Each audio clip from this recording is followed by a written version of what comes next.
আসসালামু আলাইকুম। নতুনদের জন্য দর্জি প্রশিক্ষণের একটা ক্লাস নিয়ে এলাম। ক্লাস নং 1, কাপড়ের গজ, গিরা ও ফুটের হিসাব ইঞ্চি থেকে গিরা। আমরা ফিতা, এই ফিতার ঘন ঘন যে নম্বরগুলো 1 2 3 4 5 এটা হচ্ছে মিটারের হিসাব, আর এই যে ফাঁকা ফাঁকা যেটা দেওয়া এটা হচ্ছে ইঞ্চি। এই স্টিলটা থেকে এই 1 পর্যন্ত 1 ইঞ্চি, এটা 2 ইঞ্চি, এটা 3 ইঞ্চি, এভাবে। তো হচ্ছে 1 ইঞ্চি আর হচ্ছে এই 1 দাগ 2 দাগ, এটাকে বলা হয় 1 ইঞ্চি। এই যে অর্ধেক দাগ পর্যন্ত 3 দাগের পরে যে লম্বা যে দাগটা এখানে আসলাম, এটাকে আমরা 1.5 ইঞ্চি বলি।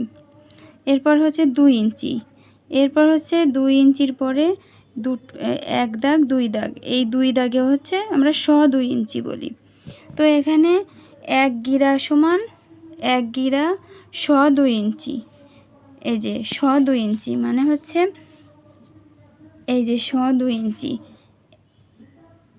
1 ইঞ্চি 2 ইঞ্চি, 1 ইঞ্চি 2 ইঞ্চি, আর এই যে 2 দাগ, এই 2 দাগে হচ্ছে 2 ইঞ্চি। 1 গিরা সমান 2 ইঞ্চি।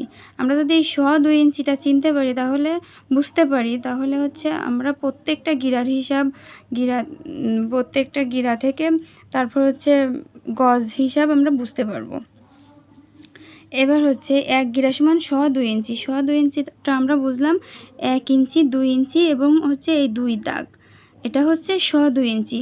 1 গিরা সমান 2 ইঞ্চি। এবার হচ্ছে 2 গিরা, তাহলে 2 ইঞ্চি। 2 ইঞ্চি এখানে 2 ইঞ্চি গুণ 2, 2 ইঞ্চি গুণ 2, তাহলে হচ্ছে আমার 4.5 ইঞ্চি। 2 গিরাতে 4.5 ইঞ্চি, 1 গিরাতে 2 ইঞ্চি, 2 গিরাতে 4.5 ইঞ্চি। আমরা 4.5 ইঞ্চিটা ফিতাতে দেখব। এই যে 1 2 3 4 4, আর এটা হচ্ছে আমার 4.5 ইঞ্চি। তাহলে 2 গিরাতে 4.5 ইঞ্চি, 4 গিরাতে 9 ইঞ্চি। এই যে 4 গিরাতে 9 ইঞ্চি, আমার 2 গিরাতে যদি 4.5 ইঞ্চি হয়, 9 গিরাতে হবে 4.5 গুণ 2, 9 ইঞ্চি।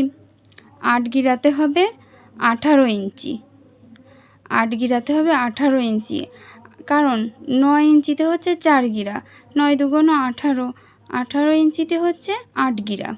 এবার 16 গিরা, 16 গিরায় আমরা জানি যে 1 গজ, তাহলে 16 গিরা হচ্ছে 36 ইঞ্চিতে। 16 গিরা হবে 36 ইঞ্চিতে। এখানে 18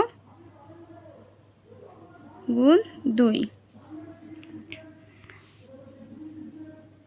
16 গিরা হবে 36 ইঞ্চিতে। 18 ইঞ্চিতে হচ্ছে 8 গিরা, তাহলে 18 দুগুণে 36, 36 ইঞ্চিতে হচ্ছে 16 গিরা। আমরা জানি 16 গিরাই 1 গজ।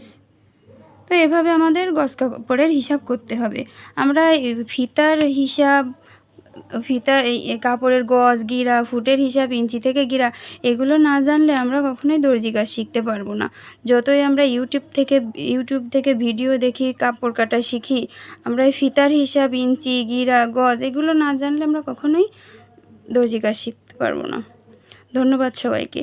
ভিডিওটা ভালো লাগলে লাইক, শেয়ার এবং কমেন্ট করে পাশে থাকবেন। আমি নেক্সট আরও সুন্দর ভিডিও নিয়ে আসবো।